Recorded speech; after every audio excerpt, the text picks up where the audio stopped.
Hello students. आज हम सीखेंगे आउटसाइड माइक्रोमीटर के विषय में।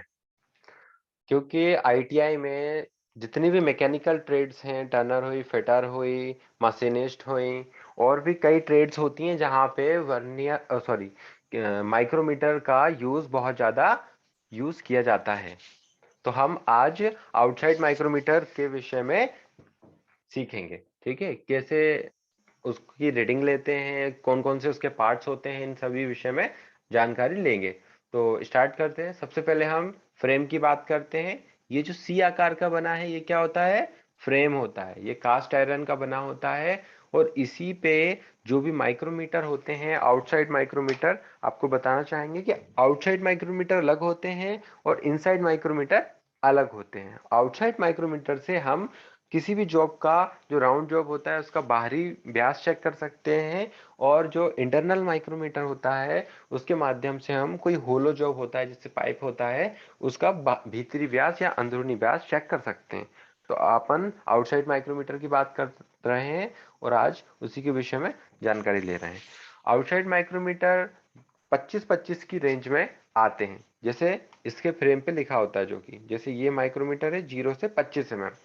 अगर आपको किसी आप ऐसे जॉब बना रहे हो जिसका डाया 20 mm है, तो आपको 0 से 25 mm वाला माइक्रोमीटर यूज करना होगा।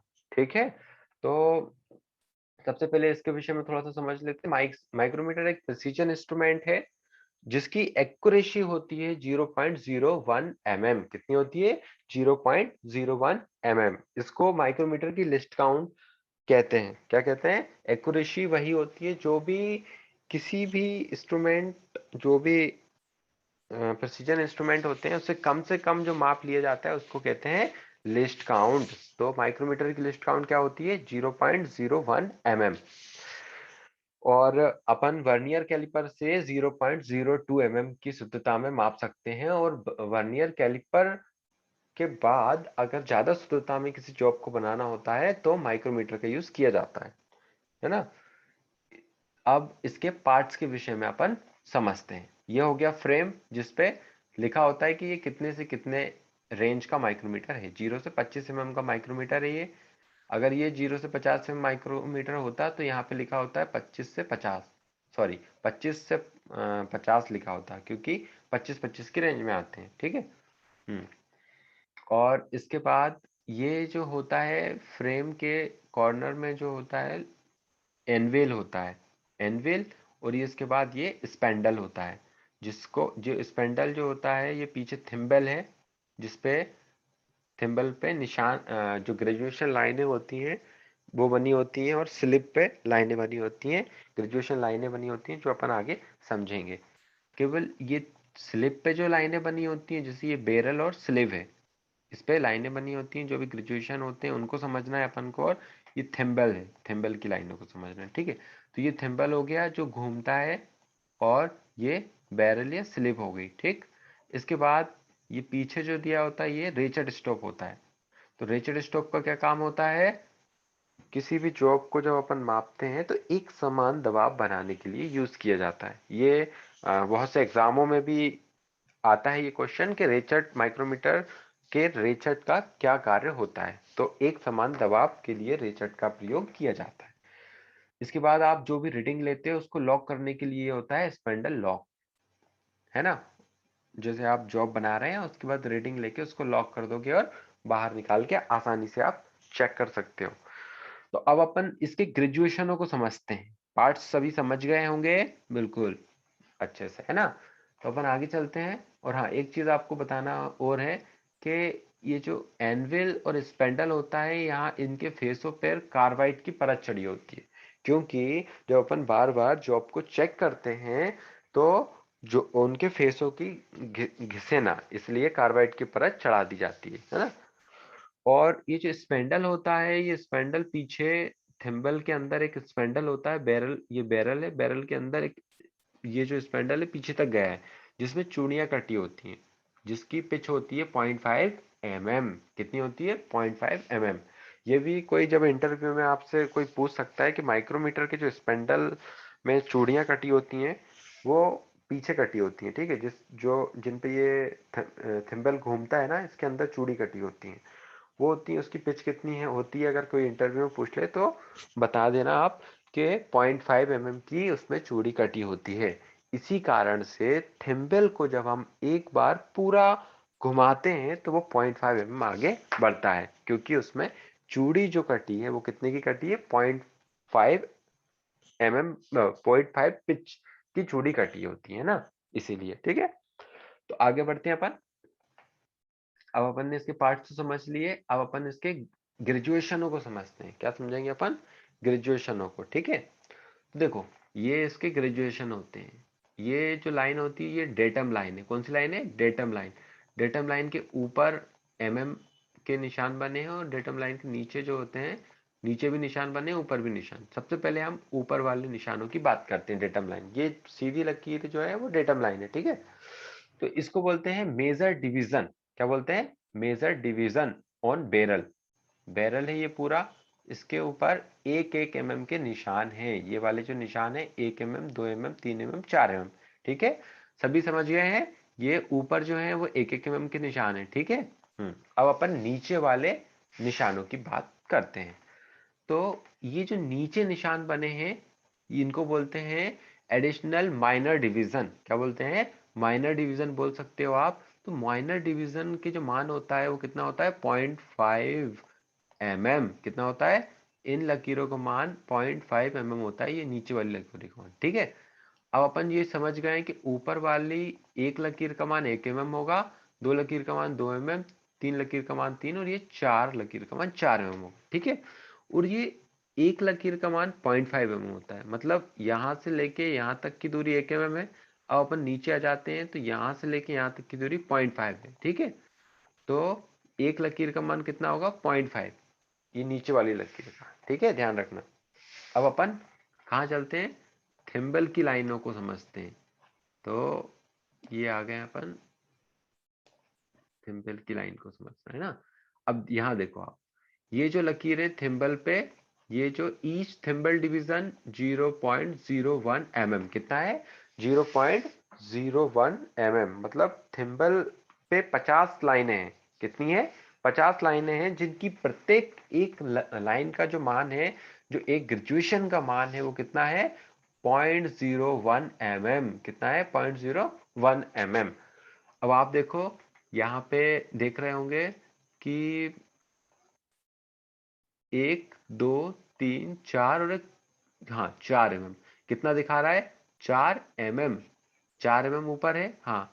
अब अपन नीचे देखेंगे, ये 4 के नीचे कोई लकीर है कि नहीं, अगर कोई होगा तो 0.5 mm अपन जोड़ देंगे। 4 के बाद नीचे देख रहे हैं अपन, तो 4 mm तो हो ही गया। इसके बाद नीचे देख रहे हैं तो आपको एक लकीर दिख रही है यहाँ पे। ठीक है, यहाँ पे तो 0.5 प्लस हो जाएगा, और यहाँ पे कितनी है, ये 5, थिम्बल की 5वीं लाइन मिल रही है बैरल से। तो कितना, 0.05 है ना, क्योंकि पॉइंट एक लकीर का मान कितना है, 0.01, तो 5 लकीर का मान 0.05 हो जाएगा। तो इसमें ये मान हो जाएगा अपना 4.55 mm। कितना हो जाएगा, 4.55 mm। अब अपन एक और पढ़ते हैं। ठीक है, एक और रीडिंग लेके देखते हैं, ताकि आपको ठीक से समझ में आ जाए। ओके, तो आगे चलते हैं अपन। यहां से अपन नीचे आते हैं। अपन ये वाला समझते हैं, कौन सा, इसको समझते हैं अपन। आसानी से समझ जाओगे, कोई भी प्रॉब्लम नहीं होगी। माइक्रोमीटर बहुत ही इजी है। ठीक है, तो अपन ये तो समझ गए हैं कि ऊपर की लकीरों के मान 1 mm है, प्रत्येक लकीर का मान, नीचे की लकीरों का मान 0.5 mm है, और थिम्बल की प्रत्येक लकीर का मान कितना है, 0.01 mm। अब अपन इसको समझते हैं। ठीक है, तो आप ऊपर की लकीर देखो, कितना है, 10 यहाँ दिख रहा है आपको, 10 के बाद 11 और एक 12, तो कितना mm है, 12। तो अपन ने यहाँ लिख लिया ये 12। ठीक है, तो 12 mm लिख लिया, आपको समझ में आ रहा है, ये 12 mm हो गया। अब इसके बाद आप देखो कि इस 12 के नीचे क्या कोई लकीर दिख रही है, हाँ दिख रही है हमें, ये एक लकीर दिख रही है। तो इसमें कितना जोड़ लेंगे अपन, 0.5 mm, तो अपन ने ये जोड़ लिया 0.5 mm, ये यहाँ की लकीर का मान ये जोड़ लिया 0.5 mm। एक लकीर दिख रही थी हमें इस 12 के बाद नीचे, तो एक लकीर दिख रही है तो हमने 0.5 mm जोड़ लिया। अब हम देखेंगे कि थिम्बल की कौन सी लकीर इस डेटम लाइन से मिल रही है। ये डेटम लाइन है, इस डेटम लाइन से मिल रही, तो आपने देखा कि ये ऊपर 20 है और ये 19वीं लाइन सीधे डेटम से मिल रही है। कितनी मिल रही है? 19वीं लाइन डेटम लाइन से मिल रही है। तो 19वीं लाइन मिल रही है और थिम्बल की एक लकीर का मान कितना है? 0.01 mm, 0.01 mm। तो 0.01 mm का जब 19 में इंटू करेंगे तो कितना आएगा? 0.19। ठीक है, ये क्या आएगा? 0.19। तो आप अब इन तीनों को जोड़ लो। 12 अपन ने ये main major division main division का, और ये नीचे वाली डिवीजन का अपन ने 0.5 सब डिवीजन का जोड़ा, और ये थिम्बल डिवीजन का मान जोड़ा। तो जब तीनों को जोड़ लोगे तो कितना आ जाएगा? 12.69 mm। तो ये आपकी माइक्रोमीटर की रीडिंग हो जाएगी 12.69 mm। ठीक है, मुझे लग रहा है कि आप लोग बहुत ही अच्छे से इसको समझ गए होंगे।